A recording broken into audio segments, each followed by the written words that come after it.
Oi a todos, aqui sou eu de novo, né, o Thiago de Lima Castro. Vamos voltar a falar aqui no nosso curso um pouquinho dos autores espíritas clássicos. Alguns problemas pessoais, não deu para mim preparar esse material nos últimos meses, mas vamos voltar. Hoje a gente vai falar de uma figura que ela tem uma importância muito grande para o espiritismo, principalmente aqui em São Paulo, que é o Edgar Armond, né? Ele nasceu em 1894, faleceu em 1892, né? Pessoa que viveu bastante tempo, né? 86 anos.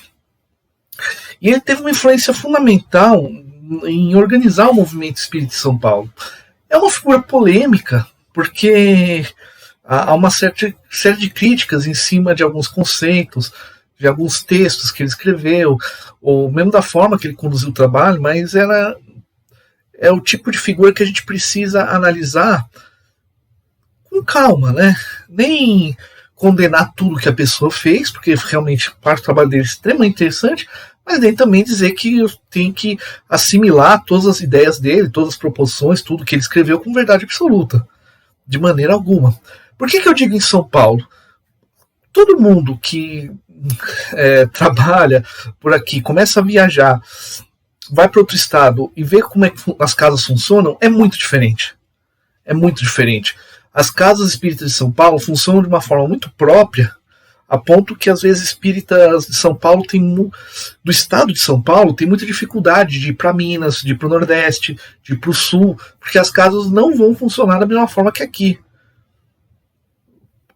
Tanto na estrutura de organização, na estrutura de curso, no modo de trabalho, porque a gente, independente das críticas sobre Edgar Armond, de uma certa forma ele formalizou a maneira como as pessoas no estado de São Paulo praticam o espiritismo, que é diferente. Por isso que quando vem algum médium fazer trabalho de psicografia, por exemplo, na casa, que vem de outro estado, tem umas coisas que são um pouquinho diferentes, né? E é normal, cada estado tem suas características, suas peculiaridades, e isso não é necessariamente um problema. Mas a nossa peculiaridade no modo como a gente organiza, como a gente trabalha mediunicamente, inclusive mediunicamente bastante, como organiza as palestras e tudo em São Paulo, é muito próprio. O problema é quando a gente fica com aquela mania de paulista de ir para outro estado e achar que tudo é ruim, que só São Paulo faz tudo certo, né? A gente tem que parar um pouco com essa empáfia, inclusive entre espíritas também. É muito comum espírita paulista, vai para outro estado, acha que está tudo errado. Não é assim, né? Até porque o espiritismo chegou atrasado em São Paulo, que a gente vai ver. Só que, para entender o Edgar Armond, tem algumas coisas que são atribuídas a ele, mas que não tem relação direta com a prática dele, mas tem uma relação com o contexto do espiritismo na época. O que acontece? Vamos entender o que aconteceu com o espiritismo na França e na Europa. A gente já viu um pouquinho, né? A gente viu o Gabriel Delan, a gente viu o Leon Denis, Ernesto Bozano, a gente viu um pouquinho sobre as aproximações científicas do espiritismo e tudo mais. Sem o Kardec, principalmente depois quando falece o Gabriel Delan, Leon Denis, os espíritas estão muito perdidos. O projeto do Kardec inicial era que, por exemplo, o Livro dos Espíritos fosse revisto a cada 20 anos, onde você compararia cada pergunta com o estado atual das ciências duras, biologia, física, química e das ciências humanas. Kardec propõe o espiritismo como uma ciência humana. Né? Na época, o termo usado era ciência filosófica, mas é uma ciência humana, como sociologia, tudo. Então, para o Kardec, a gente deveria continuamente repetir essas perguntas a diversos espíritos e confrontar com a ciência. E atualizar o Livro dos Espíritos. Só que sem Kardec, não tivemos condições de fazer isso no passado, não temos condições agora de aplicar o que ele chamava de CUEE, quer dizer, o controle universal dos ensinos dos espíritos, quer dizer, vários espíritos ensinando a mesma coisa em diversos locais, né? A gente nunca teve muitos espíritas na Europa, então vamos focar muito na ciência, principalmente na metapsíquica, que a gente já viu que tem problemas. Uma outra parte fez uma interpretação diferente. Peraí, existem outras linhas espiritualistas além do espiritismo. Na época estava muito em voga a teosofia, por exemplo, depois os trabalhos do Rudolf Steiner, esoterismo, magia contemporânea, práticas místicas e tal. Então o que muitos espíritos pensaram? Peraí, está surgindo várias doutrinas e além de a gente estar estudando doutrinas que vêm do Oriente, que a gente sabe que foram invenções europeias em cima do que em cima de não tem quase nada de oriental, né?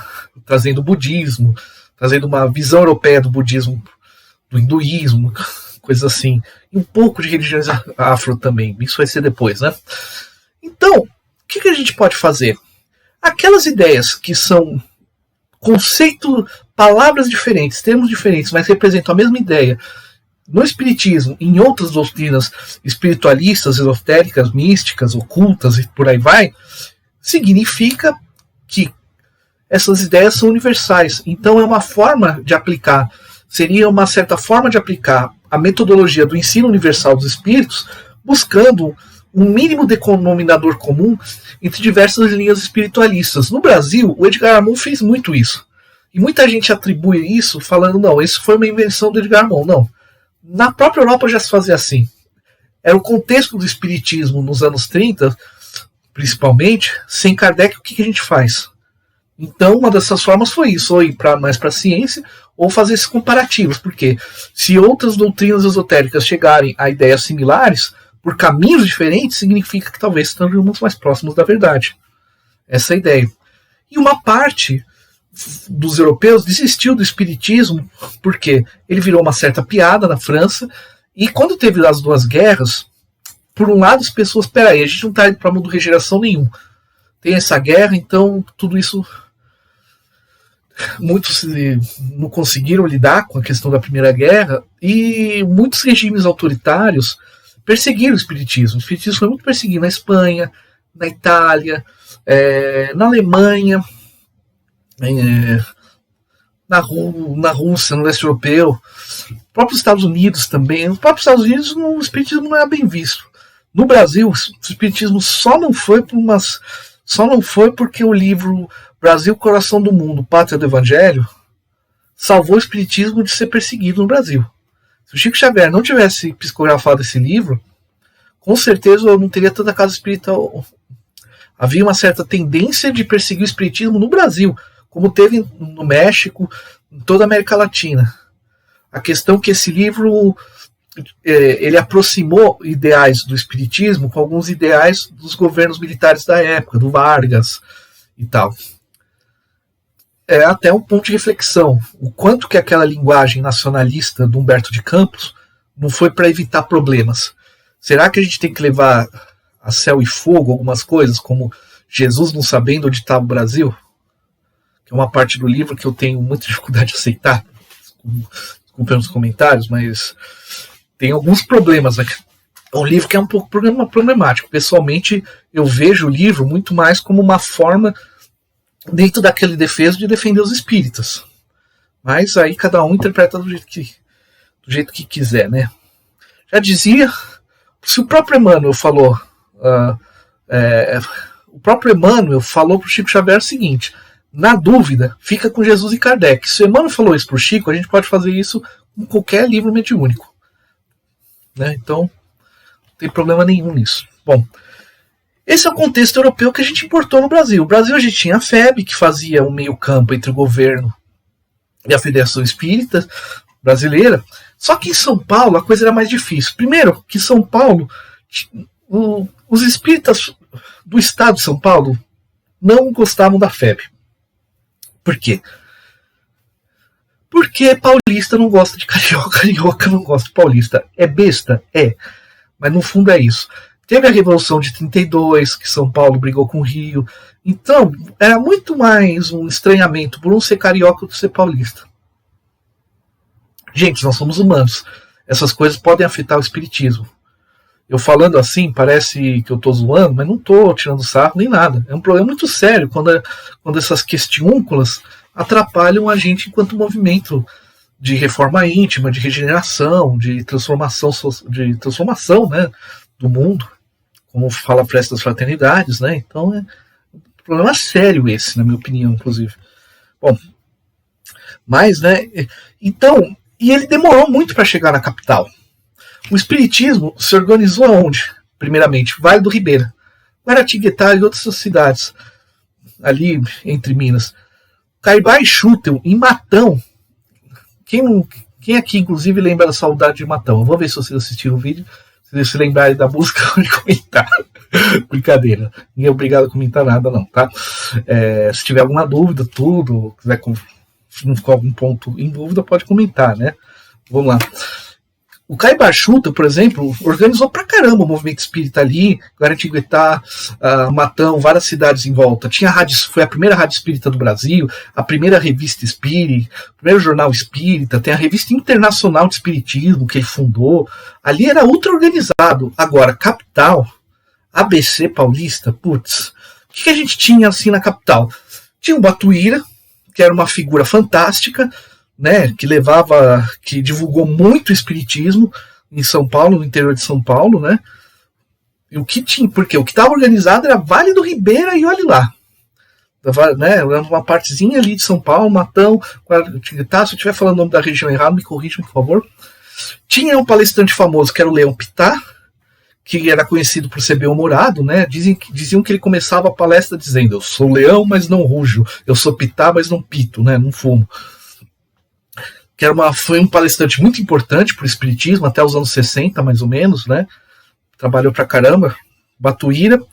Tinha o médium Mirabelli, que foi um médium polêmico, médium de efeitos físicos, que até hoje se tem dúvidas, o quanto de fenômenos que ele produziu são reais, o quanto que uma parte dos fenômenos eram reais, coisas absurdas, dele flutuar, efeitos físicos, dele entrar em transe, começar instrumentos musicais a serem tocados por espíritos, ali à volta, materialização, curas, efeitos físicos, mas tem algumas incorporação, mas tem algumas coisas que deixam em dúvida se não era fraude ou não, né? Mas ele nunca ganhou dinheiro com isso, então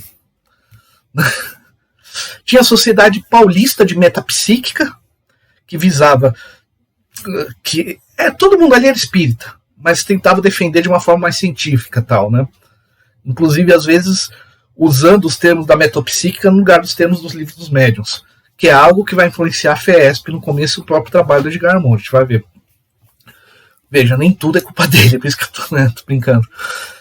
Olha que curioso, tinha a Sinagoga Espírita Nova Jerusalém. Sinagoga Espírita Nova Jerusalém, por quê? Ela existe até hoje na cidade de São Paulo. Normalmente são judeus. Não é obrigado a ser judeu para ir nessa casa espírita, mas ela foi organizada por judeus. Por quê? Em geral, eles comentam que as casas espíritas não abraçam muito as pessoas que têm origem judaica. A forma que a gente fala de Moisés, não por causa dos textos que o Kardec escreveu do Chico, mas pela forma que os palestrantes se comportam. Então eles não sentem a vontade de ir em grandes casas espíritas. Eles preferem ir na Sinagoga Nova Jerusalém. Sinagoga Espírita Nova Jerusalém, porque é uma coisa muito curiosa, né? Porque assim, quem aqui... olha que interessante. Eles conhecem o Novo Testamento na linguagem original. A tradução que a gente tem do Novo Testamento e que o próprio Kardec utilizou é muito ruim. A nossa tradução do Antigo Testamento é muito ruim.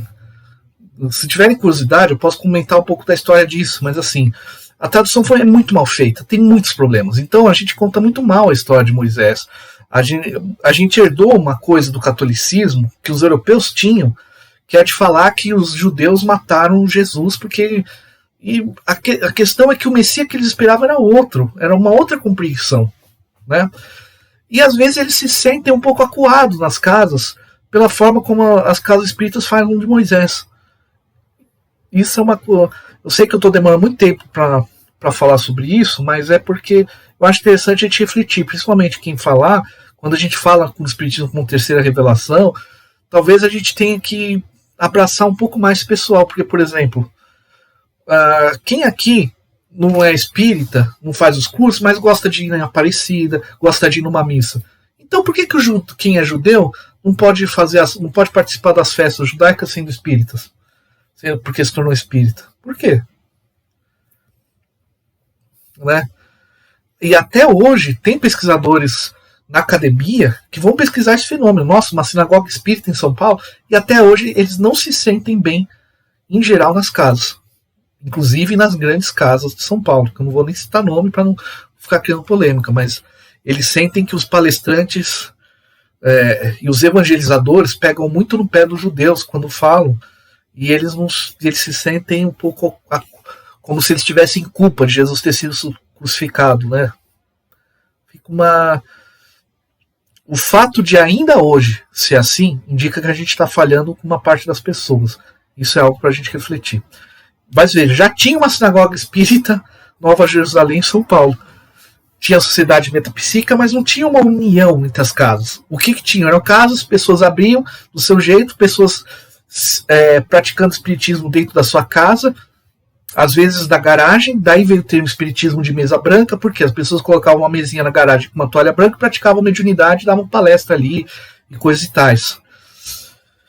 E ao mesmo tempo, São Paulo tinha uma dificuldade, porque o Vaticano tinha um cuidado muito grande com o Brasil, com medo do Brasil deixar de ser católico. São Caetano do Sul mesmo, olha o tamanho de São Caetano. Por que tem 2 escolas católicas aqui? Tem não sei quantas paróquias, tem um monte de igreja. São Bernardo não tem tanta igreja perto uma da outra. Aqui a gente tem paróquia São Bento, igreja lá no bairro Fundação, igreja não sei aonde, tem igreja para tudo lá. Por quê? Isso eu vi numa revista de história da cidade que conta o seguinte: tinha um curador em São Caetano, antes da imigração italiana, que era um caboclo, né, meio índio, meio, assim, ele era famoso porque fazia cura e rezava para expulsar praga. Então tá cheio de praga na plantação, que rezava os bichos, as formigas, os bichos saíam tudo. Então vinha muita gente, pegava o trem para São Caetano para buscar ajuda desse curador. Qual foi, segundo essa pesquisa histórica, qual foi a reação do Vaticano lá na Itália? Porque ele falava que acreditava na Bíblia, mas era contra os padres. Ele não se diz espírita, mas era contra os padres. Foi mandar muito italiano para São Caetano e fundar vários grupos de estudo católico aqui. Por isso que São Caetano tem tanta igreja católica. Isso ocorria em São Paulo também. Se você fosse italiano, queria migrar para o Brasil e não fosse católico, a Itália não deixava você sair de lá. Isso era uma ordem, isso era um acordo entre o Vaticano e o Brasil. Então, agora, olha que engraçado, né? São Caetano tem um monte de casa que trabalha com cura, sempre teve. Uma Clara, tem hoje aqui a Seara, tem alguns grupos mais antigos que também trabalham com cura. Então, é muito interessante, porque tinha um curador aqui.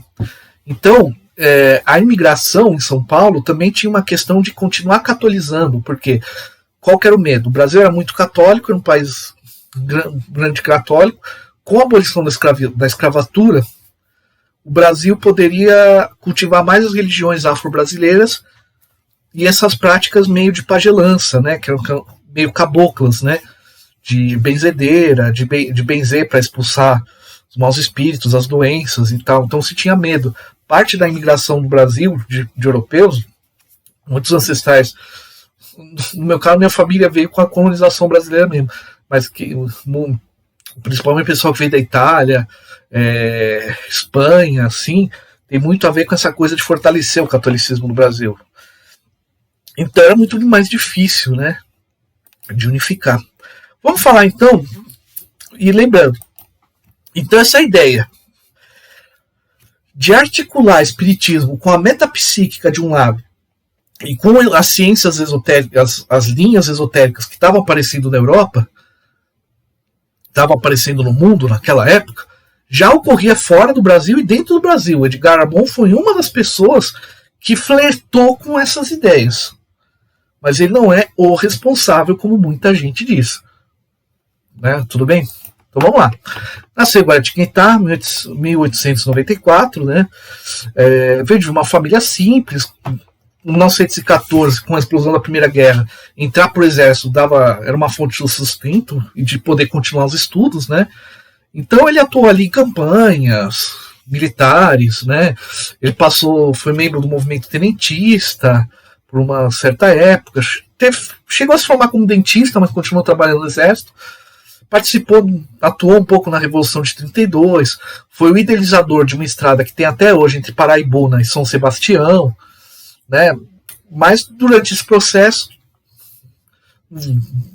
ele atuou muito como professor também dentro das escolas militares, onde ele assimilou aquela didática militar que tem todo um jeito próprio que vai influenciar a maneira como ele vai organizar os trabalhos espíritas, né?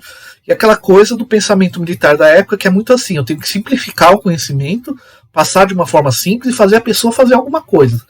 É muito prático, é pouca reflexão teórica e muita ação prática. Essa, mais ou menos, até hoje, é um pouco a linha dos militares, né? Que é bom em algumas coisas, mas em outras é complicado, né? Aquela coisa da disciplina muito, de ter um dirigente, de ter uma direção muito forte, isso ele absorveu dali, né? Só que olha só, desde muito cedo ele gostava de estudar religiões orientais, budismo, hinduísmo, estudou muita teosofia da Madame Blavatsky, que foi maçom, até ele deixou a maçonaria quando ele chegou ao grau mais alto da maçonaria. Foi Rosa Cruz também, ele frequentou várias dessas linhas esotéricas, né? Curiosamente, ele não se dizia espírita. Ele demorou bastante tempo para assumir o rótulo de espírita, porque ele gostava de várias linhas ao mesmo tempo e não gostava de se classificar. E trabalhou com o médium Luiz Parigó de Souza, em 1932, mais ou menos. Foi um médium famoso. Para o Paraná ele é importante pra caramba, para o movimento espírita paranaense. Era um médium de efeito físico e tal. Olha, em 1936, aqui em São Paulo, na cidade de São Paulo, ele participava de um grupo mediúnico na casa do Canuto de Abreu. Abre aspas. Quem é o Canuto de Abreu? Canuto de Abreu é um dos maiores pesquisadores da história do espiritismo que a gente tem. É um cara que, para vocês terem uma ideia, ele foi para a França e trouxe arquivos do Kardec para o Brasil, que hoje estão sendo revistos, estudados, publicados. Ele foi um dos primeiros brasileiros a fazer história do espiritismo, foi o primeiro a pesquisar a história do Bezerra de Menezes a fundo, por exemplo. Então, é uma figura muito interessante. E pessoas como Carlos Gomes de Choma Shelders, que era também diretor da Sociedade Metapsíquica Brasileira, e o Carlos Cardoso, que era professor. Os dois foram professores e diretores da Politécnica da USP, engenheiros, né, que tinham essa... E desse grupo tinha essa característica de aproximar, de usar mais a terminologia da metapsíquica que estava em voga, porque se acreditava muito que a metapsíquica ia ser aceita pela ciência. Então, os termos dos fenômenos mediúnicos que seriam aceitos pela ciência seriam os da metapsíquica, mais que do espiritismo. E eles tinham um pouco essa linha. E por isso que no livro Mediunidade, do Edgar Morin, ele usa termos que incorporação sonambúlica, que não aparece no livro dos médiuns, mas aparece na Gênese com o nome de possessão benéfica. Então, perceba, é o meio que ele estava também. Era a mentalidade de você usar mais esses termos. Por isso que alguns termos de mediunidade que ele usa são um pouco diferentes. E veja, o próprio André Luiz, às vezes, prefere falar em corpo psicossomático ou perispírito, que era o termo usado pela metapsíquica também. No lugar de falar de fluido vital, eu falo de ectoplasma. Então percebam, a coisa é mais complicada. A gente tem que tomar cuidado de pegar autores e simplesmente falar ele é bom, ele é ruim. Não, calma. Tinha um médium, que era um médium inconsciente, o senhor Ramalho, né? E a médium Linda Gazzeira, né, que foi uma médium italiana, mudou para o Brasil, que ela foi estudada por vários europeus, né? Cesare Lombroso, Charles Richer, né? Que estudavam basicamente fenômenos de materialização. É ali que o Edgar Morin observou como fenômenos de cura e de materialização ocorriam, funcionamento do ectoplasma, o que vai inspirar ele no trabalho na criação do Pacem, anos depois. Só em 1938 que ele realmente se torna espírita, porque ele machucou o joelho em 1938, ficou doente pra caramba, quase parou de andar, foi curado por um médium, aí que ele percebeu. E teve um chamamento espiritual. Olha, você tem que trabalhar pelo espiritismo. É parte da sua tarefa antes de você encarnar. Se você não assumir ela, meio que pode desencarnar. A gente leva mais cedo, mais ou menos o recado que ele recebeu, né? O Chico Xavier recebeu um recado meio assim do Emmanuel também, né? Na época os mentores pegavam mais no pé da... A gente não aguentaria, fala a verdade, o mentor jogar uma dessa na nossa cara, né? Bom. A partir dessa época ele vai ficar extremamente atuante, porque ele já não tem obrigação com o exército brasileiro, ele ainda usa o nome de comandante Arbon, que era importante porque você defendia casas espíritas. Havia muitos militares, muitas pessoas no governo, como eu falei, o livro do Humberto de Campos salvou o Brasil de perseguições. E o fato dele ser militar, ele usava o termo, não exatamente, não me parece, pelo menos, pelos documentários que eu vi, era uma coisa muito assim, olha, gente, eu sou militar também, era uma forma de se colocar. O dirigente da FESP é um comandante do exército, sabe? Vamos respeitar esses espíritas aí, não vamos bater nesse povo e levar preso, não. É mais ou menos isso. Só que, como falei, em FES, na São Paulo, as casas não eram muito organizadas, não se aceitava muito a FEB por essas tensões entre São Paulo e Rio de Janeiro, né? Não era só piada, né?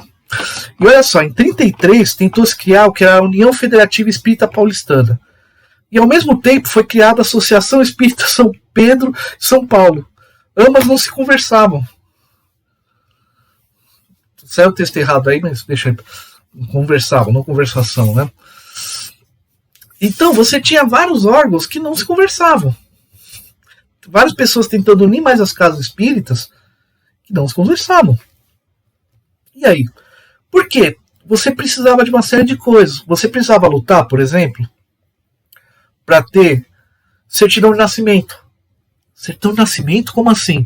Porque antes, a certidão de nascimento era batismo na igreja, mas se você fosse espírita não podia ser batizado. Então você não tinha certidão de nascimento, portanto, você não tinha direito à propriedade. Certidão de casamento. Então você precisava de uma organização para o espiritismo sobreviver. Se prendia muito médium na época. Se levava às vezes médiums à força para hospitais psiquiátricos, que eram verdadeiros campos de concentração, com práticas absurdas e terríveis. Às vezes se usava a desculpa da pessoa ter mediunidade para levar ela à força, né, para esses locais. Além desse tipo de coisa, você não é batizado na igreja, você não casou na igreja, então o seu casamento não vale nada. Aí o marido morreu, a esposa não herda nada, os filhos não herdam nada. Então você precisava de uma união para evitar esse tipo de prisão. Gente que era preso por dar passe dava cadeia antes da FESP, brigar para isso parar de acontecer. Já pensou? Na época, quando a Seara está funcionando normalmente, se tivesse nessa época, poderia parar a polícia e prender todo mundo da casa porque passe era exercício ilegal da medicina. Então precisava de união. Né?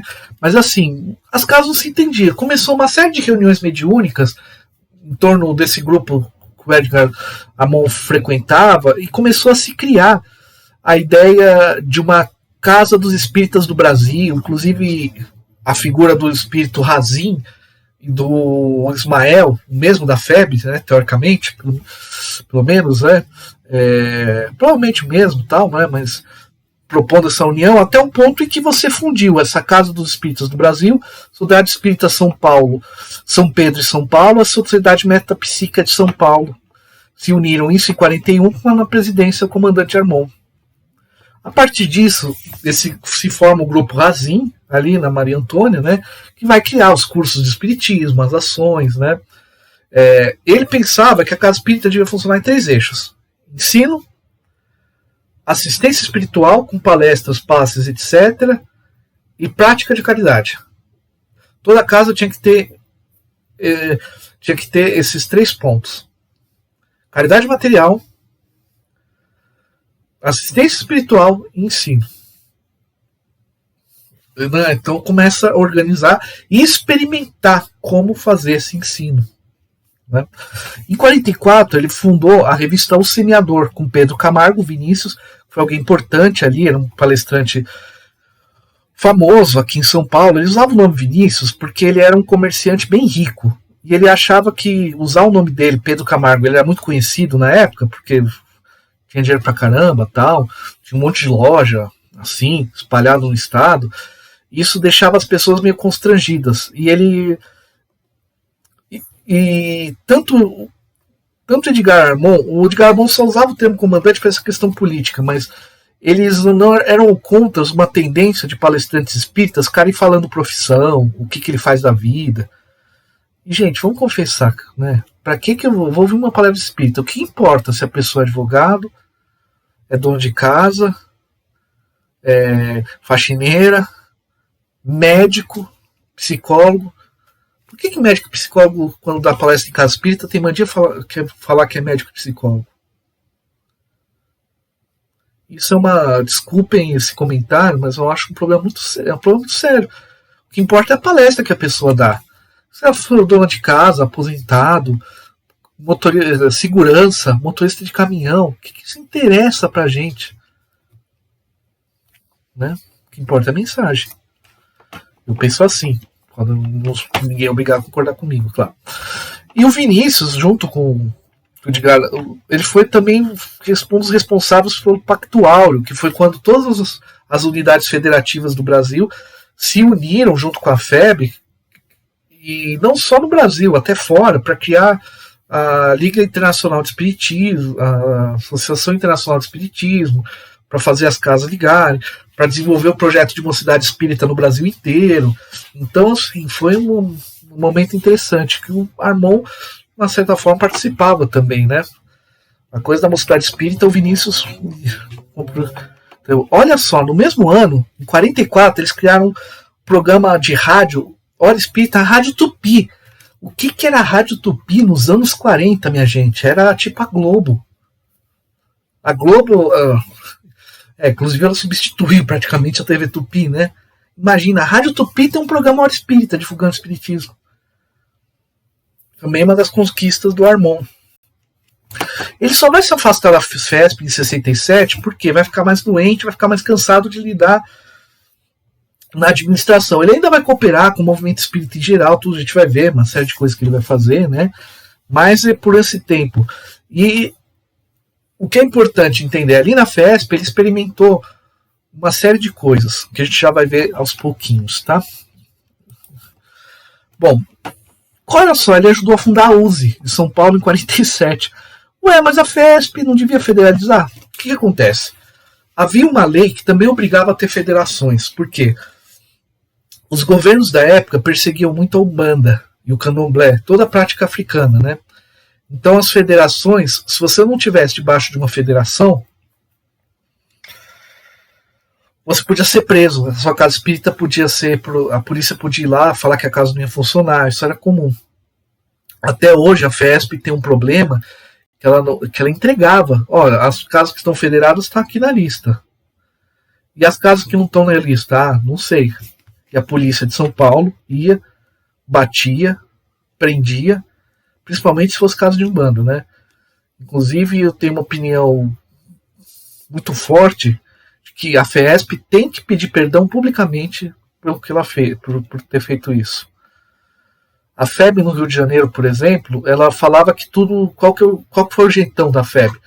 Tudo é uma forma de espiritismo. Não é kardecismo, mas é espiritismo. Enquanto a FESP falou, não é espiritismo, é outra coisa, vocês fazem o que quiser. E não pediu perdão até hoje. Isso é muito sério. Uma instituição espírita como a FESP teria obrigação de fazer isso, na minha opinião. Opinião polêmica, mas... não tem problema. Não sou ninguém mesmo, então bom de não ser ninguém é que isso pode ter opinião.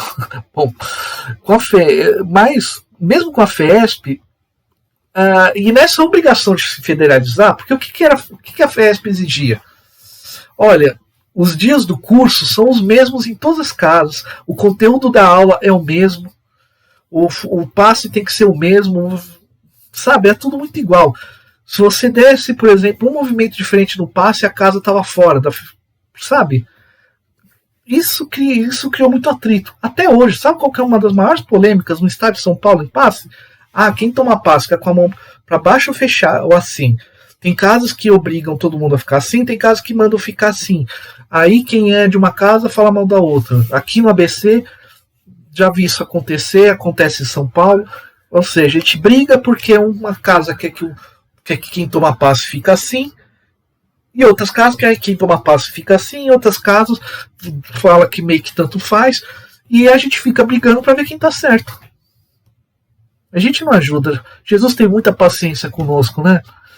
Então, por causa disso, você tinha muitas tensões. Herculano Pires foi um dos mais críticos até da FESP, exatamente por isso, porque falava que a FESP e a FEB tinham tendências a querer ser um Vaticano espírita, inclusive a queimar, a botar fogo em quem pensasse diferente. O Herculano tinha uma linguagem muito forte, mas tinha uma certa verdade nisso. Né? Você não podia, o conteúdo do curso não podia ter uma aula que fala uma coisa diferente da apostila Então, na prática, a gente tinha aqui em São Paulo a Sinagoga Espírita Nova Jerusalém, a União Federativa Espírita Paulista, a Federação Espírita do Estado de São Paulo e a Liga Espírita do Estado de São Paulo. As 4 existem até hoje.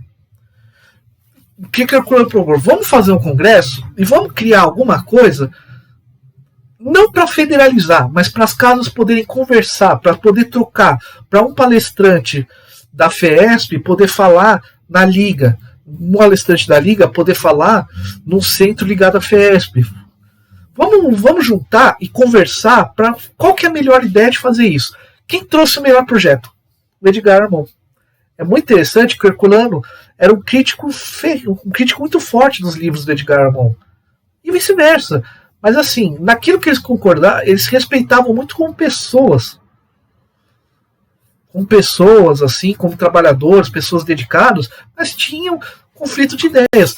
E o projeto que o Herculano escreve isso, a gente tem isso na biografia do Herculano, era um projeto mais simples, mais prático, aquela coisa da prática, da tendência muito prática dos militares, de realização, né, tudo. E daí formou a USE em 1947, que é para esse espaço. Teoricamente, a USE não deveria influir nos trabalhos da casa, né? Hoje já não é assim, mas ok. Né? Uma das grandes criações do Edgar Armon, né, e só para encerrar esse tema, o projeto do Edgar Armon, junto com o Herculano Pires, todas essas casas, eles fundam a USE, que é para ser esse espaço de diálogo, de não interferência nas casas, mas de diálogo e fornecer alguma ajuda, se claro também precisa, porque existem aspectos legais de ter uma casa espírita, como que se registra o terreno da casa, sabe? Então, nesse aspecto, mas sem obrigar a que os trabalhos sejam de forma X ou Y. E a ideia original era que que houvesse contato entre palestrantes de um grupo, de outro, de uma forma a ter uma rotatividade maior. Porque isso é uma ideia interessante até hoje, né? Mas uma das maiores realizações do Edgar Armon dentro da FESP foi criar cursos de espiritismo. Por quê? Quem tentou fazer primeiro no Brasil, Kardec fez um projeto, mas faleceu antes de começar esses cursos. Aí, no Brasil, a gente tem o Bezerra de Menezes, que faz toda a programação do curso, tudo certinho, digitaliza aulas, prepara todo o programa, e ninguém, ele tentou umas 2 ou 3 vezes, e ninguém foi fazer curso com Bezerra de Menezes. Gente, imagina isso. Eu tô brincando, mas provavelmente se eu tivesse lá, eu também capaz de não ter ido, né? Não, vou ficar em casa, eu posso ler em casa mesmo, essas coisas. As pessoas perderam a oportunidade de ter curso de espiritismo, de evangelho com o próprio Bezerra de Menezes. Hoje, a gente fala, não, se estivesse lá, eu ia lá, né? Mas será que ele tinha mesmo? Não sei. E o Edgar Armon vai tentar fazer. Vai buscar fundar isso. Ao mesmo tempo, um pouquinho antes até, alguns meses antes, o Deolindo Amorim funda no Rio de Janeiro o Instituto de Cultura Espírita. Agora, o modelo do Edgar Armon é usado até hoje, porque ele dividiu, lembra, 3 eixos, né? Ensino, assistência espiritual e caridade. O ensino é dividido em curso básico, escola de aprendizes do evangelho e curso de médiuns. Qualquer casa espírita hoje, Brasil, seja a casa do Divaldo lá na Bahia, seja as apostilas da FEB do Rio de Janeiro, que até a gente usa nos cursos da Seara, não há divisão nessa, é curso básico. Aprendiz do Evangelho, curso de médios e às vezes uns cursos específicos, cursos de aprofundamento, mas a estrutura básica do ensino são esses três. E ele tinha umas particularidades, né? Em primeiro lugar, na época, tinha curso de alfabetização. A maioria quem estudava espiritismo na prática eram de pessoas que vinham de família que sabiam ler. A maioria das famílias não sabiam ler, brasileiras. Que tinham algum estudo. Então, como que eu vou ensinar espiritismo se as pessoas não sabem nem ler? Tem que alfabetizar. Por que o estudo é apostilado? Porque os livros clássicos são difíceis. Eram pessoas analfabetas. Você está alfabetizando e já mandando ler. Então, você precisa de apostilas simples, claras, que sintetizam conhecimento para a pessoa assimilar mais rápido. O foco dos cursos, que é o que sempre causou uma certa tensão, é porque para o Edgar Moll o foco tinha que ser religioso, tinha que ser reforma íntima. A pessoa não sabe direito o que é encarnação, não tem problema, ela se reformou, tá ótimo. Agora, os cursos dele não significam que a pessoa estava formada no espiritismo. Para ele, os cursos eram para dar um treino rápido. Inclusive, para você se formar no curso, você tinha que trabalhar por um tempo na FESP, e ao terminar o curso, né, você começava como aprendiz no curso, passava a trabalhar na casa como servidor, e depois de um tempo ganhava o título de discípulo. Até hoje as casas ligadas mais ao trabalho do Edgar Armon tem, se eu não me engano, antes de dizer assim, por exemplo, tem essa divisão, né? Significa que as pessoas acabaram? Não, pode ter cursos de extensão, cursos de aprofundamento, cursos de reciclagem, não tem problema. Mas a ideia é que esses cursos dessem um conhecimento rápido, prático, para as pessoas já irem trabalhar. As primeiras turmas da FESP, sabe o que tinha que fazer quando acabar o curso? Fundar uma casa espírita. A maioria das pessoas em São Paulo que fundaram casa espírita, estudaram com Edgar Moll, é porque obrigaram que se vocês querem ser discípulos de Jesus, então você vai fundar a sua casa espírita, continuar com grupos de estudos ali, implantar os cursos ali e implantar os 3 eixos. Não é para qualquer um esse curso, não, já pensou? Eu acho que eu fugia de um curso desse.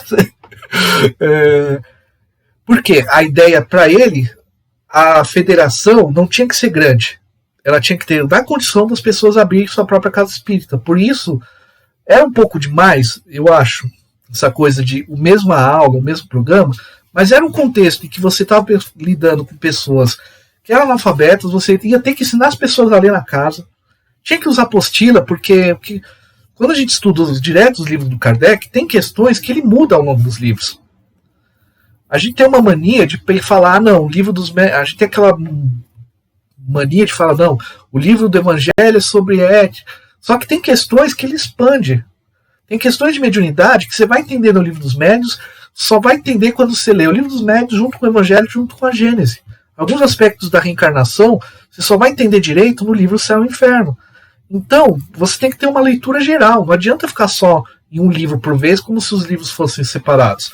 O problema é que quando você lida com um público que não teve formação escolar nenhuma, você vai ensinar a ler, você tem que simplificar isso ao máximo. Daí, a ideia dele, de fazer cursos que eram rápidos, cada curso era de 1 ano só, cursos rápidos, tal, e já botar a pessoa para trabalhar e continuar estudando. Uma coisa que mudou muito na época, porque como que eram as sessões mediúnicas? As sessões mediúnicas eram sempre em voltas de mesa. O que o Edgar Armon fez? Tirou a mesa. Por quê?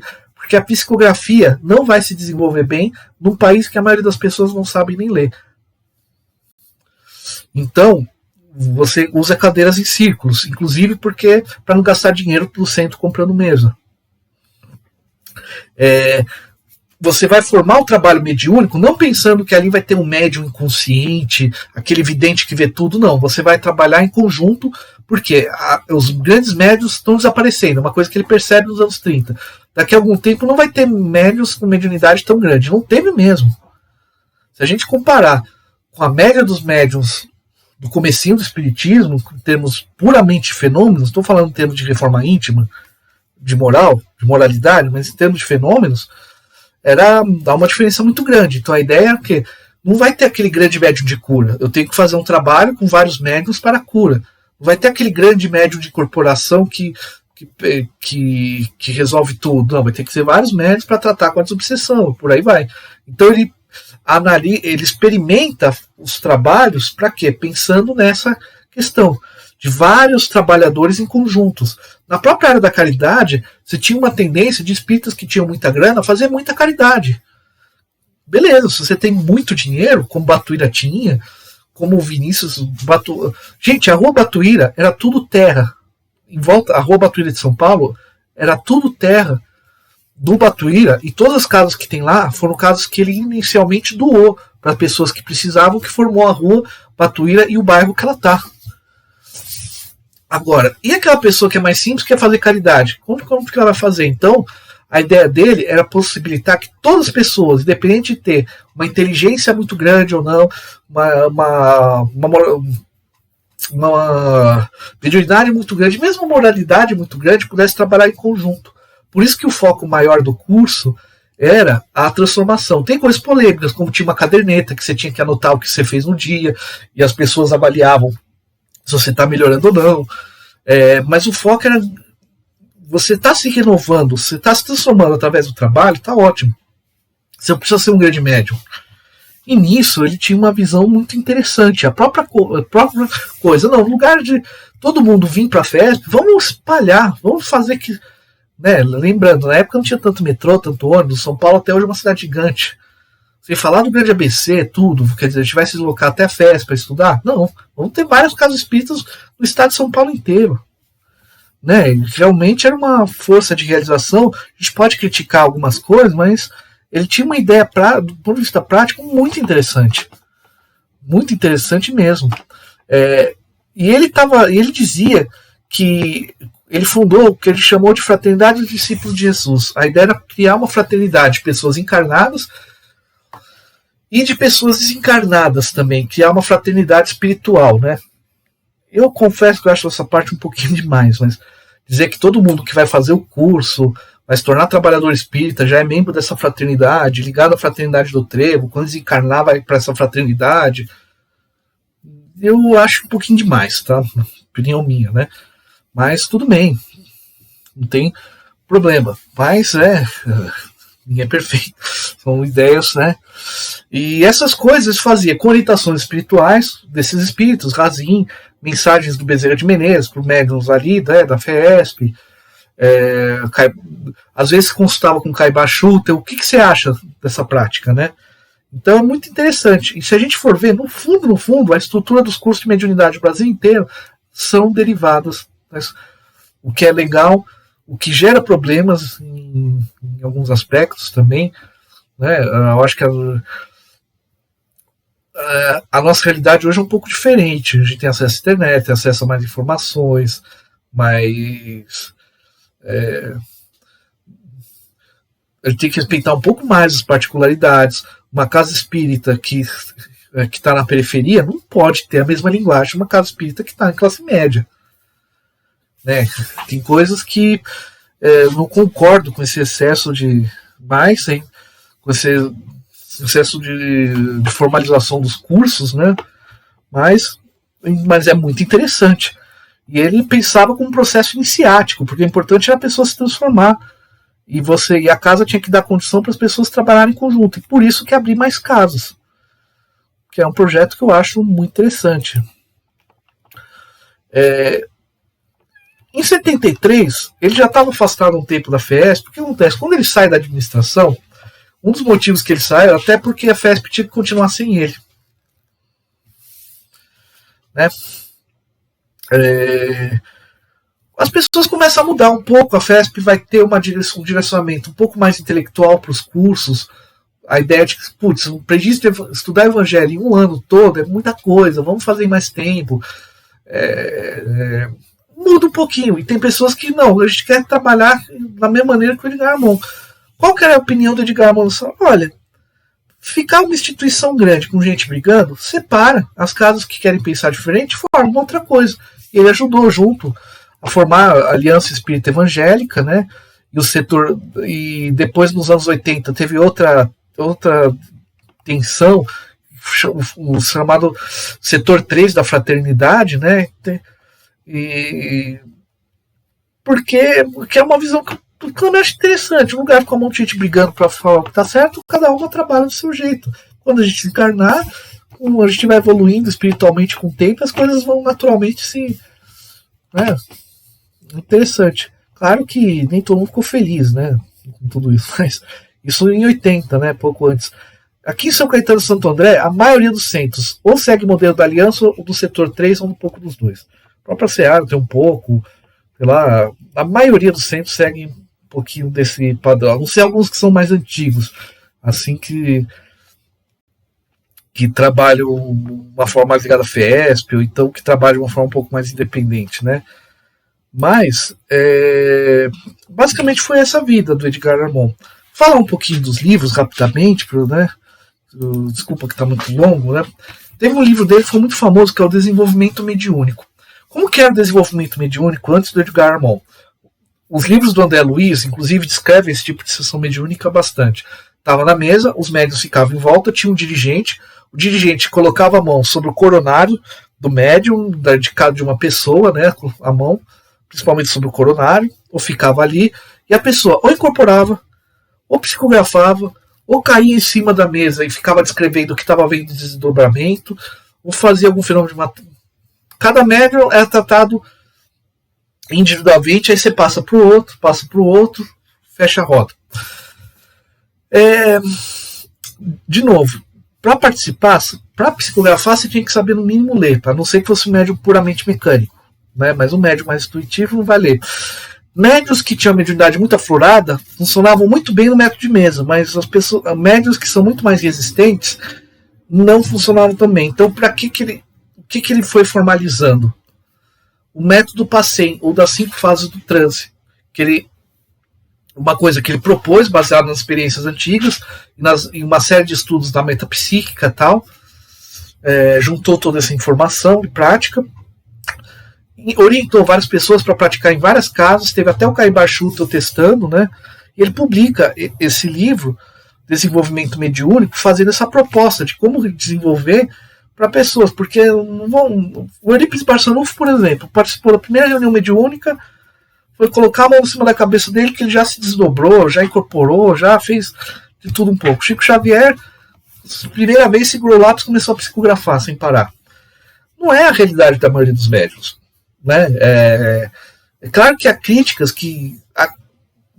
quando você traz excessivamente, mas foi muito interessante que ele parte desse princípio. A casa espíritas não tem que ter só grandes médiuns, tem que todo mundo poder trabalhar mediunicamente, cada um nas suas possibilidades, trabalhar em conjunto, em concílios, em conselhos de médium, mais do que um médium decidindo tudo, tal. Então ele lança essa obra e para inclusive outros casos tentarem esse método e mandar para ele, funcionou ou não. E isso depois que vai ser, nos anos 50, criar a escola de médiuns. Eu tenho um relato pessoal dessa questão, que é o seguinte: meu avô nasceu em 83, 14 anos, ele frequentou a FESP e ele chama até hoje o Edgar Armond de professor dele. Ele nem sabia assim, que ele fundou várias casas, alianças, ele nunca se interessou mais para estudar essa parte da doutrina. Ele era bem novo, assim, uns 14, 16 anos, e frequentava esses cursos. Ele comenta, ele lembra com muito carinho do Edgar Armond, falando que era uma pessoa que acolhia todo mundo, explicava de uma maneira muito simples para todo mundo entender. Todo mundo entender, né? Ele tinha essa didática. Eu imagino a maneira como ele acolhia as pessoas pelo seguinte: meu avô morava aqui na Palmares, em Santo André, ele viu a formação da Palmares, né? Na época lá era só uns sítios que tinham ali e tal, né? Umas casas, né, tal. Ele ia de bicicleta, ele falava que tinha bonde, que dava, de São Caetano dava para pegar um bonde mais ou menos até o centro de São Paulo, mas como nem sempre tinha dinheiro para pegar o bonde, ele ia de bicicleta ali, ali da Palmares, passava por São Caetano, lembrando que a Kennedy era um rio, né? Então tinha que entrar no meio, subia a Henrique de la Mare até o centro de São Paulo e voltava. Até ele fala que a brincadeira era chegar no topo da Henrique de la Mare e descer ali tudo de bicicleta com o braço cruzado e com as pernas paradas, né? Tentando se equilibrar na bicicleta. A outra deve ter caído pra caramba até aprender a fazer isso, né? Dizem que não, né? Mas brincadeira. Então, mas ele fala que a característica do Edgar Morin é realmente essa coisa de abraçar as pessoas, tratar todo mundo exatamente como igual, explicar de uma forma tão simples que todo mundo entendia. Esse era o jeito, né? Meu avô acabou não fundando o Casa Espírita, não terminando o curso, era muito novo, né? Até conversou com o Edgar Morin, falou, não, vai estudar, termina os estudos, você quer se casar, né? Você quer se casar, tudo. Depois que você estiver sustentando a família, tudo, aí você pensa nisso. E o que você faz com sua mediunidade? Prece de manhã, prece à noite, evangelho no lar toda semana, se possível, vai em alguma casa de vez em quando para tomar um passo, fazer um tratamento, para ver, pelo menos para frequentar, mas faz sempre o evangelho no lar, faz sempre não sei o quê, porque primeiro cuida da vida material, depois é fundar. Então é curioso, porque normalmente, principalmente os críticos, falam de um lado muito autoritário dele, mas eu acho interessante esse relato do meu avô, que não é aquela... Quando você vê aquelas pessoas que, não, eu dirijo a Casa Espírita, eu não estudei com o Edgar Morin, você não vai falar publicamente numa entrevista, assim, né? Você vai... as pessoas vão ter um certo cuidado para falar, não é? Né? Tal. E eu acho interessante esse relato do meu avô, mas eu queria dividir com vocês. E, como eu falei aqui, a ideia do PACEM era esse, que a gente usa até hoje, né? De você pôr um método para todo mundo desenvolver a sua mediunidade, desenvolver de uma forma calma, tranquila, né? Porque nem todo mundo que tinha mediunidade aflorada tinha o equilíbrio e a moralidade do Chico Xavier, do Eurípides Barçanufo. Bom, tem um livro famoso que é o Passe e Radiações, que ele tentou unificar, porque como é que você dava passe também antes? Ou você lia vários livros sobre passe que já existiam antes, mas eram livros que definiam as técnicas. Então, ou você tinha muito conhecimento para olhar, a pessoa está mal, então tal plexo se relaciona com isso, para pensar o passe, ou você era muito intuitivo, ou seja, ou as pessoas davam passe incorporal, ou você era muito intuitivo de sentir o que a pessoa, de ter uma habilidade de sentir como a pessoa está se sentindo, e daí atuar o passe até aquilo que você está sentindo de incômodo no seu corpo passar. Ou seja, não dá para todo mundo fazer passe. Então o que ele falou? Ele criou passes padronizados porque no próprio ato de dar passe de limpeza e por tudo mais, as pessoas vão desenvolver a sensibilidade. Claro que, de novo, dentro dessa proposta faz sentido. Pessoas que não têm tanta sensibilidade poderem dar passe sem precisar também serem muito necessariamente, obrigatoriamente muito intelectualizados. O problema é que as pessoas pegaram essa ideia que é muito interessante e exageraram, né? Até uma das maiores brigas em São Paulo é essa. E aqui em São Caetano também, em Santo André, você vai ver que é a coisa mais comum. A pessoa vai numa casa diferente, mandaram lá. Esse pessoal lá dessa casa não sabe dar passe, eu tive que ficar com a mão assim, ou então o contrário. Besteira, né? Tudo bem, é importante a casa formalizar, todo mundo fazer meio parecido, é importante também para evitar aquela questão de assim, aquele passista que faz gestos muito, né, muito histriônicos, chama mais atenção do que aquela pessoa que é mais humilde. Isso é um problema que tinha, o André Luiz apresenta isso nos livros, inclusive, dele.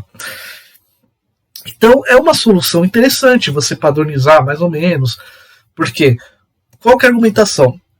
As casas que preferem fazer assim, é porque tem pessoas que acreditam que sem deixar a mão assim, ela não recebe o passe.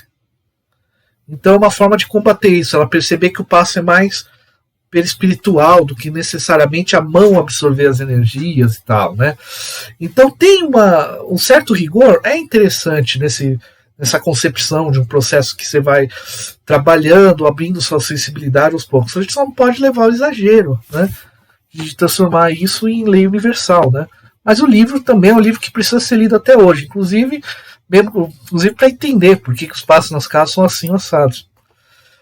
Depois ele lançou o livro Mediunidade, porque aquele livro de desenvolvimento mediúnico era muito mais para propor uma forma de desenvolvimento mediúnico, que é voltado para pessoas que vão dar aula de mediunidade, que vão coordenar trabalhos de desenvolvimento mediúnico. Esse foi uma apostila sobre mediunidade, porque, como eu falei, os conteúdos do livro dos médiuns são muito bons, mas tem aspectos que são desenvolvidos depois no Céu e Inferno, que são desenvolvidos na Gênesis, que são desenvolvidos no Evangelho. Alguns conteúdos do Evangelho são desenvolvidos no Céu e Inferno, sabe? A obra do Kardec não é tão fácil. A gente tem que ler, tem que entender que alguns conceitos são relativamente mutáveis ao longo das obras, porque as experiências do Kardec foram aumentando com o tempo. Sem falar que os trabalhos do Delane, do Denis, de materialização e as experiências da metapsíquica. Então ele faz uma apostila para meio que qual que é o estado de arte do que a gente conhece da mediunidade. Estado de arte é um termo técnico para falar como é que está o supra, né? Vamos resumir todos os conhecimentos atuais sobre o tema. Ele tem uma tendência a usar muitos termos da metapsíquica. Por quê? Porque era uma tendência da época. O próprio espírito André Luiz entrou nessa tendência, que é usar termos mais dos cientistas. E ele mesmo diz isso na introdução do Mecanismos da Mediunidade, que ele consultou livros de autores encarnados. Se você começar a procurar, você acha os livros que ele cita. Em Evolução dos Mundos, por aí vai. E ele faz esse resumo porque, né, a ideia é de todo mundo, depende da erudição da pessoa e tal. Só que ele vai criar conceitos também que, fora do estado de São Paulo, não são tão conhecidos. Por exemplo, médio sustentação. É um termo ótimo para explicar como que, num trabalho mediúnico, a gente precisa daquele médium que fornece energia para aquele médium que incorpora. Fica muito fácil de explicar, mas é um termo que não aparece em Kardec. Então, fora do estado de São Paulo, tem termos que ele usa aí que ninguém conhece. E aí causa essas brigas. E, de novo, o problema é a gente sair do estado de São Paulo e achar que todo mundo está errado, só a gente está certo. Curiosamente, quem elogia o conceito de médium de sustentação foi Hermínio Miranda, no Rio de Janeiro. Mesmo ele não adotando nos livros dele sobre mediunidade. Então, é um livro interessante que ainda precisa ser lido, tem coisas bem legais ali, né? Mas a gente tem que entender esse contexto. Há uma tendência no movimento espírita hoje diferente, porque a gente tem um espaço maior do Kardec. Então, se a gente usar termos diferentes, fica difícil de ler os originais. Então, há uma tendência hoje de aproximar o vocabulário.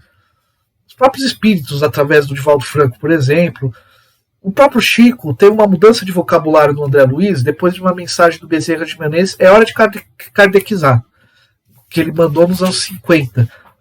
O Emmanuel muda o vocabulário, o André Luiz muda o vocabulário depois dessa mensagem, né? Bezerra falou, né? A mensagem chama kardecizar, né? Então a gente hoje está um pouco nessa tendência dessa mensagem do Bezerra de Menezes nos anos 60. Para quê? Porque senão os termos vão ficar muito diferentes e a gente não vai conseguir mais se entender, né? Então vamos para o livro das bases. Mas o Mediunidade é um livro que precisa ser lido ainda hoje. Tem umas sacadas interessantes, principalmente nessa concepção dele, de pensar o trabalho mediúnico de uma forma mais conjunta. E ele tem outros textos, romance, que inspirados naquelas coisas que ele lia, o Razin, Ismael, Bezerra de Menezes e outros espíritos que mandavam mensagens ali no grupo dele da festa e tudo. Esse Lado de Capela, que tem um livro que tem uma relação muito forte com o Caminho da Luz do Emmanuel, que assim, cientificamente, falar de Capela é complicado, porque hoje a gente sabe que não tem planeta nenhum em Capela. Mas não significa que aquilo que ele narra de espíritos vindo de mundos evoluídos está errado. Talvez não veio de Capela, mas alguns termos como raça ariana, raças humanas, é uma coisa da época. O Emmanuel, quando ele tem um livro Consolador, tem uma das perguntas que ele comenta. O espírito, para se comunicar com o médium, ele tem que usar termos da época. Então, o próprio Caminho da Luz do Emmanuel tem coisas muito interessantes ali, mas tem alguns aspectos que ele envelheceu mal. envelhecer mal nesse sentido. Não existem raças humanas. Cientificamente, esse termo foi abolido. Então a gente acompanha a ciência. Mas não significa que também a gente tem que jogar fora o livro inteiro. Tem coisas interessantes, né? É só não levar exagero, falar Atlântida, por exemplo, é uma tese que não dá mais para sustentar a existência de Atlântida. Não dá mais, né?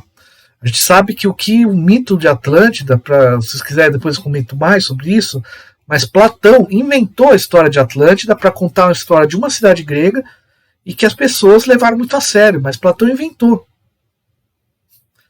E a cidade que ele se baseou não estava sendo Atlântico, não. Era uma cidade próxima de Atenas, que teve um vulcão ali que explodiu e acabou aquela sociedade. Tem um livro, A Hora do Apocalipse, que ele faz uma análise bem interessante do Apocalipse de João.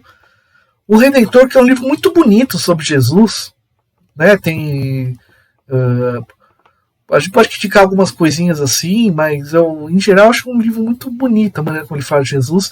Tem um livro, esse livro é bem bacana, que é O Estranho Caso da Rose Ramírez, que é um caso de dupla personalidade. O que eu acho mais interessante desse livro, que é um caso de uma menina em São Paulo que tinha dupla personalidade. O Edgar Moll participou do grupo espírita que analisou o caso, e ele faz uma série de reflexões sobre a relação da dupla personalidade, incorporação e tudo mais. Só que por ter sido um caso que ocorreu no Brasil, não tem os maneirismos de caso de dupla personalidade que a gente vê nos Estados Unidos, na Inglaterra. Então é um livro muito legal.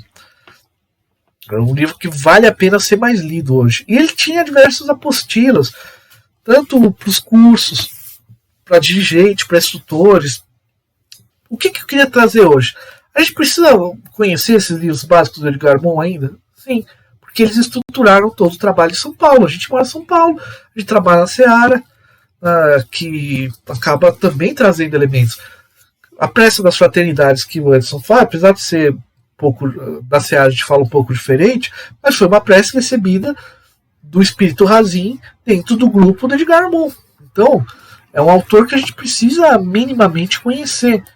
Agora, tem críticas? Tem. A gente não precisa transformar ele em Bíblia, não precisa transformar ele em lei divina. Mas também a gente tem que tomar, às vezes, se pega muito pesado em relação a algumas ideias do Edgar Moll. Ele tinha uma certa defesa do vegetarianismo, tinha algumas coisas que são mais pessoais dele, mas a maneira como ele organizou, a gente pode criticar dos trabalhos, tudo, só que a gente tem que entender o que ele tinha, qual que era o objetivo dele. Por que a ideia dos cursos rápidos?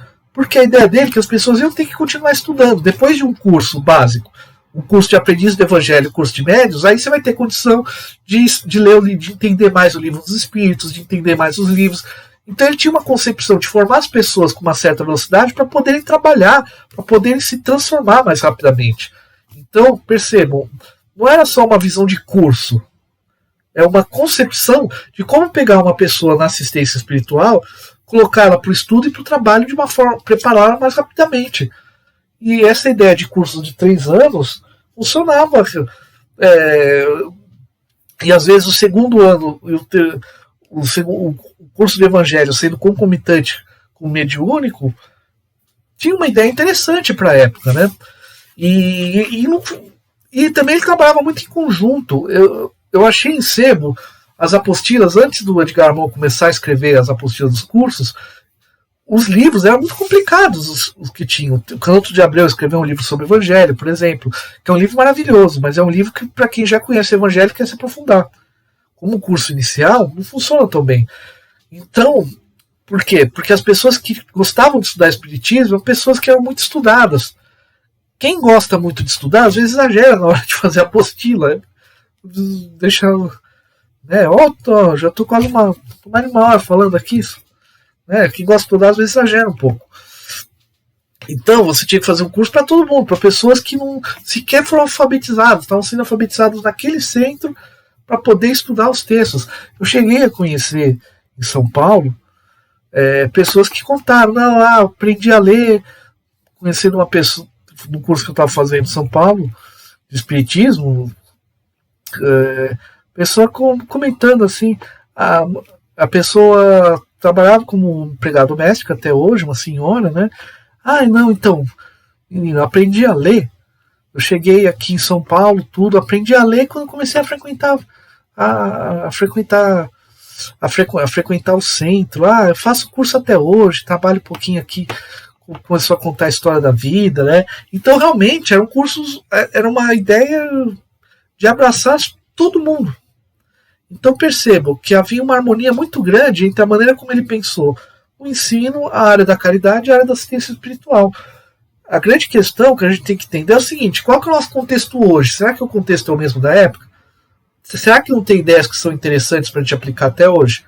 Olha, se todas as apostilas dos cursos de evangelho, seja da FEB, seja do Divaldo, da casa do Divaldo, seja dos centros em Minas, tem essa estrutura, básico, o curso de evangelho, curso de médios e outros cursos de aprofundamento, e se você vê a ordem dos temas no curso básico é mais ou menos igual, Deus, tal, né? Você percebe que funciona, né? De uma certa maneira funciona. Então, é a gente pensar naquilo que tem de mais interessante em todas essas estruturas para aplicar. Agora, eu acho importante a gente olhar para ele entendendo o contexto da época. A gente vê as brigas humanas, né? Quer dizer, aí faz a FESP, a gente vê que a gente não se entende também, a gente se esforça para não se entender no movimento espírita, é incrível, né? Mas assim, é uma figura interessante. A gente tem que entender, nem transformar o Edgar Morin num deus, como muitas vezes faz, quer dizer, vamos seguir exatamente tudo que ele falou, usar exatamente os termos que ele usou, fazer os movimentos exatamente. Tem vídeos dele dando passe, por exemplo, que é legal, porque, pô, tem uma gravação do cara que criou os diferentes, a estrutura dos passes, tudo, como ele fazia, é muito interessante quanto curiosidade, mas quer dizer, se você não fazer a mão exatamente na posição que ele fazia, está errado, sabe? Nem 8 nem 80. Então é uma figura para a gente estudar, entender o contexto da época, assimilar o que tem de interessante. Né? E aquilo que não for, né, a gente deixa para lá, como tudo. Mas né, nem a gente não pode também, às vezes, o que muita gente faz, que eu acho que é fingir que um autor não existiu, jogar ele no limbo como se tivesse contribuído nada, ou então transformar ele num deus. A gente faz isso com ninguém. Eu tenho, por exemplo, muito mais afinidade com os livros de Juan Pires do que do Edgar Morin, pessoalmente. Mas não dá para dizer que não foi um grande trabalhador e que certas ideias, e que as ideias deles, principalmente de estruturação de trabalho mediúnico, tools, são interessantíssimas e muito funcionais.